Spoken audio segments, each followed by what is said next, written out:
Hey YouTube, Dawson Rider here with my review of Kamen Rider, almost an X8, Kamen Rider Build episode 3.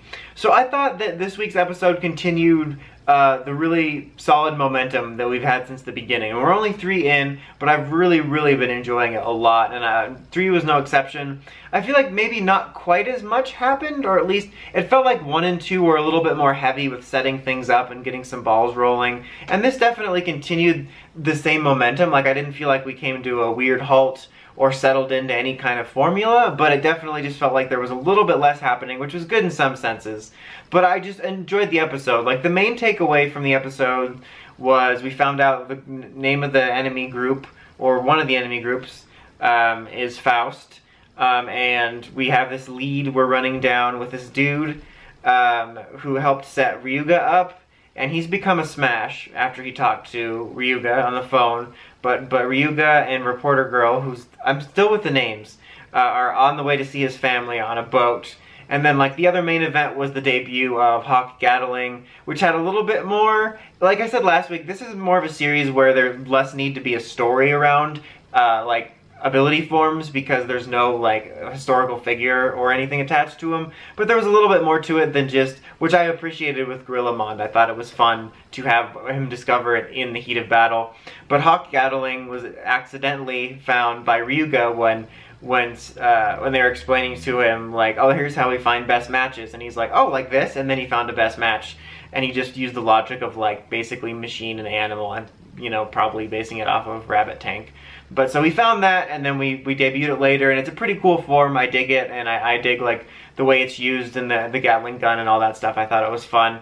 Speaking of, I thought it was kind of neat to see him use the Gatling gun in civilian form, kind of like the way Sentai and Power Rangers have been doing in more recent years with various weapons being seen in civilian fights. I don't know, I just thought it was kind of a neat touch. You don't see quite as often in Rider, I feel. We did have it in Wizard, for sure. I remember seeing it quite often in Wizard, but I can't think of too many others recently where that happened. Might have happened in X8? I don't think so, though. But regardless, it was kind of neat, and it was a cool debut for the form.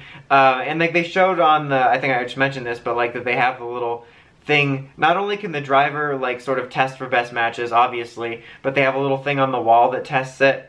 Countdown to a wall thing, Premium Bandai. And they said that, like, something's gonna happen when they find all of them, so I imagine that will either tie to the final form or probably one of the significant upgrades. Given how early they mentioned it, I imagine it'll be to one of the significant upgrades. It used to be as simple as main suit, mid-series, final form, but now it's like main suit, quarter series, half series, and then final. So we get like 2 significant upgrades that are like more like iconic, I guess, or used than the standard ability forms like Hawk Gatling. So I imagine it'll be for one of the 2 significant forms that are inevitably coming up. But they set that up, and that seemed something pretty obvious, but it was kind of a nice little bit of setup there.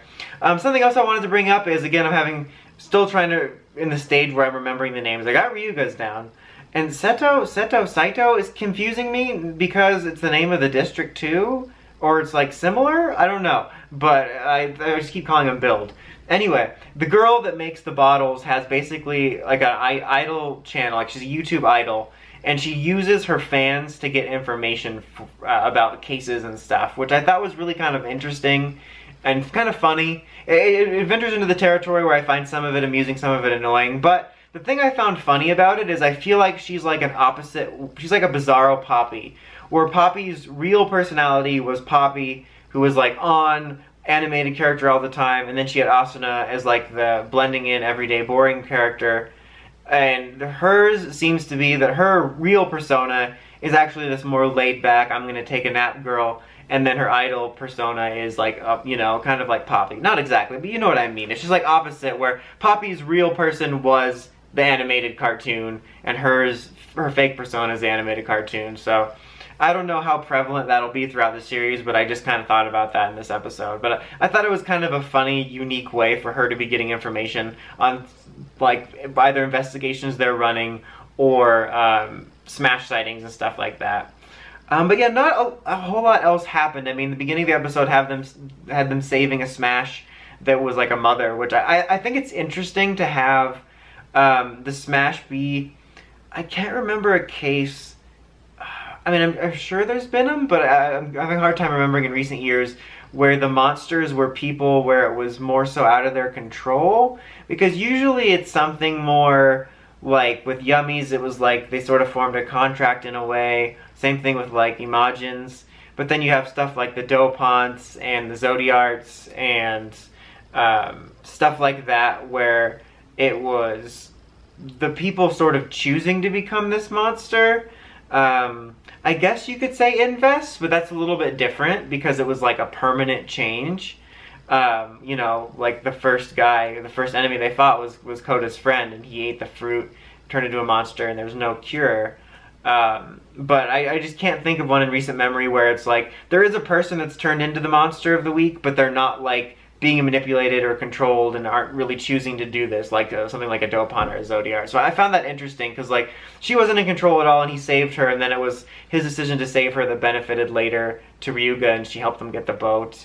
And there was a little bit into like Build's psyche of like, well, he kind of prioritizes saving people, hunting things, the family business, no, sorry, saving people over like the quest to get his memories, because Ryuga was all about like, we got to get this run down this lead, and he's like, I'm sorry, but like the smash case is more important.